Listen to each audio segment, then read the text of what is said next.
নমস্কার বন্ধুরা, সুলেখা রান্নাঘরে তো চলো। যেহেতু পৌষ মাস পড়েছে তাই দুধ পুলি করে দেখাচ্ছি। তা কীভাবে করছি আপনাদের সাথে শেয়ার করছি। তো দেখো এখানে দুধ নিয়েছি 2 প্যাকেট, আর চালের গুঁড়িটা নেব।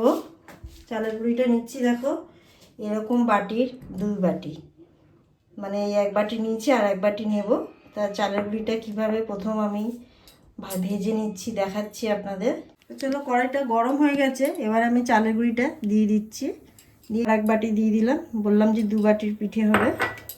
তা দিয়ে দেখো এটা 2-3 মিনিট একটুখানি হালকা করে নাড়াচাড়া করে নিয়েছি। ভালোই গরম হয়ে গেছে বোঝা যাচ্ছে। এবার আমি চাপিয়ে নিচ্ছি, আবার কড়াইটা বসিয়ে দিয়েছি। এবারে জল দিয়ে দেবো, এখানে 2 বাটি জল দিয়ে দেবো। দেখো 2 বাটির মতন জল, এখানে হাফটা একটু রেখে দিচ্ছি, 1.5 বাটির মতন জল দিয়ে দেবো।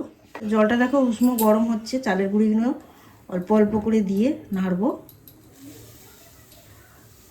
যে চালের গুঁড়িটা চটে দিয়ে দিলাম, মানে দেখো পুরো চালের গুঁড়িটা দিয়ে দিয়েছি, আরও একটু জল লাগবে। তো এখানে মোটামুটি 2.5 বাটির মতন জল লেগেছিল। 2 বাটি যেহেতু দেওয়া হয়ে গেছে, এখানে দেখো 2.5 বাটির মতন জল লাগলো চালের গুঁড়িটা ম্যাশ করতে।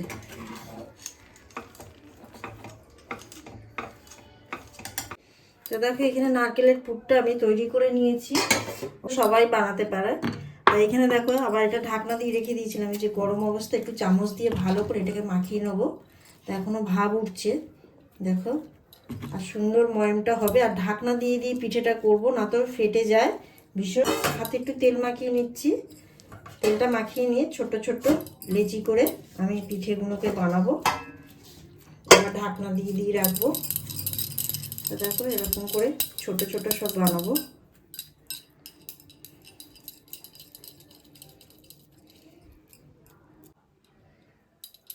তো দেখো নারকেলের পুরটা দিয়ে দিলাম।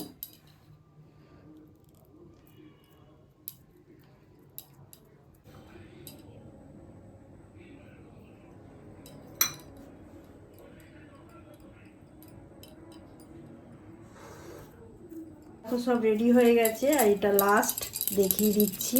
তো দেখো এরকম পুর দিয়ে সব ভালোভাবে একদম মুড়ে নিয়েছি, একদম পুরো রেডি হয়ে গেছে সব পিঠে। তা চলো এবার, তা দেখো এখানে 2 প্যাকেট দুধ দিয়ে দিলাম, দিয়ে গ্যাসটাকে এবার জোরে দিয়ে ফুটাবো। তো দেখো দুধটা ফুটছে, এখানে দেখো একটু এলাচের গন্ধ না হলে ভালো লাগে না এই পিঠে, তাই এলাচগুলো দিয়ে দিচ্ছি। তো দুধগুলো দেখো এলাচ দিয়ে 5 মিনিটের মতন ভালোভাবে ফুটিয়ে নিয়েছি, তার আগে 10 মিনিটের মতন ফুটিয়েছি। দেখো দিয়ে দিয়েছি সব একদম দুধের মধ্যে। তো এখন নাড়া দেবো না, খুন্তিটা ভালোভাবে ফুটুক তারপরে দেবো হাত। তা দেখো জোরে ফুটছে, একদম একদম জোরে গ্যাসটা দিয়েছি, মানে ওপরে ভেসে উঠেছে, বুঝতে পারছো সব একদম। এবারে এখানে কি করছি, আমি মিষ্টিটা ব্যবহার করছি। এবারে দেখো এখানে আমি আখের গুড়টা ব্যবহার করছি। এই সময় একটু সিমে রেখে দিয়েছি। এই হয়ে গেছে পিঠেটা, আমি এখন গ্যাসটাকে বন্ধ করে দিলাম। তো দেখো এখানে ভাতটার মধ্যে আমি পরিবেশন করছি, খুব সুন্দর দেখতে হয় মাটির হাঁড়িতে পিঠে নিয়ে পরিবেশন করলে টেবিলের ওপরে। অবশ্যই দেখে যদি ভালো লাগে চ্যানেলটাকে সাবস্ক্রাইব করবেন, লাইক করতে ভুলবেন না, আর কমেন্ট করবেন কেমন হলো এই পিঠে।